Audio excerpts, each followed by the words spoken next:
তোমার এই অসুস্থ শরীর নিয়ে এই কাজ দেখার পর আলী জিজ্ঞাসা করে, বিবি তোমার এই শরীরের অসুস্থতা নিয়ে কেন তুমি এতগুলা কাজ বাড়াইলাম?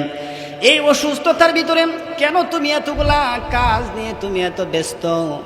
তখন আর ফাতেমা দেরি করতে পারে না, রাত্রের স্বপ্নের কথাটা আলীর কাছে বলে দেয়। ডাক দিয়ে বলে, প্রাণের স্বামী, রাত্রে আমি ঘুমের মধ্যে স্বপ্ন দেখি আমার বাবা আমার ঘরের অন্ধকারের ভিতরে একা একা হাঁটতেছে। আমি বাবারা জিজ্ঞেস করলাম, বাবা তো আপনি কারে খুঁজেন? তিনি বললেন, মা তোমারে খুঁজি। কিন্তু কেন খুঁজেন বাবা? এই স্বপ্নের কথা বললেন যে আজকে সেহরি করব আপনার সঙ্গে একই দস্তরখানায়, আর সেহরির ইফতার করব আমার বাবার সঙ্গে জান্নাতের দস্তরখানায়। এই কথা বলার সঙ্গে সঙ্গে আলী আর বুঝতে কোনো বাকি রইল না যে আমার স্ত্রী ফাতেমার দুনিয়ার সময় শেষ হয়ে গেছে, আমাকে ছেড়ে অন্ধকার কবরে চলে যাবে। আলী দেরি করে নাই, সঙ্গে সঙ্গে আলী হাউমাউ করে কান্নার জোয়ারে শিশু বাচ্চার মতো কান্না করতে শুরু করলেন। কান্নার রোল পড়ে গেছে এমন কান্না শুরু করলেন। এই কান্না দেখার পর ফাতেমা রাদিয়াল্লাহু তাআলা সহ্য করতে পারে নাই, স্বামীকে ধরে স্ত্রীও কান্দে।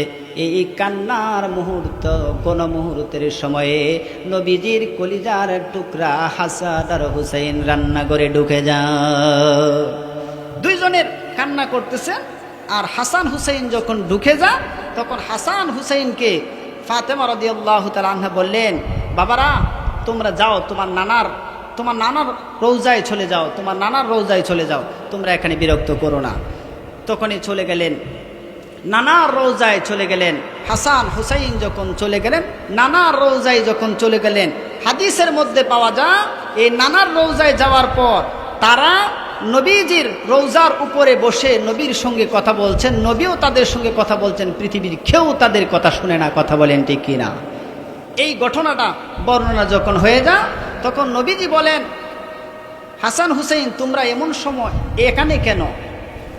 তোমরা তো তোমার মায়ের চেহারার দিকে তাকায় থাকো, আজকের পর থেকে কোনোদিন তোমার মায়ের চেহারা আর দেখতে পাবে না।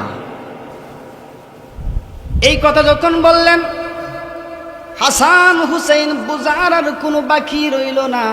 দৌড়ে দৌড়ে দুনো ভাই মা এবং বাবার সামনে দাঁড়ায়া স্বামী স্ত্রী দুইজনে কান্দে। এবার হাসান হুসাইন মারে জোরাইয়া ধরে মা মা বলে যখন চিৎকার মারে, ফাতেমা রাদিয়াল্লাহু তাআলা বলে, সন্তানেরা তোমরা কেন কান্দো?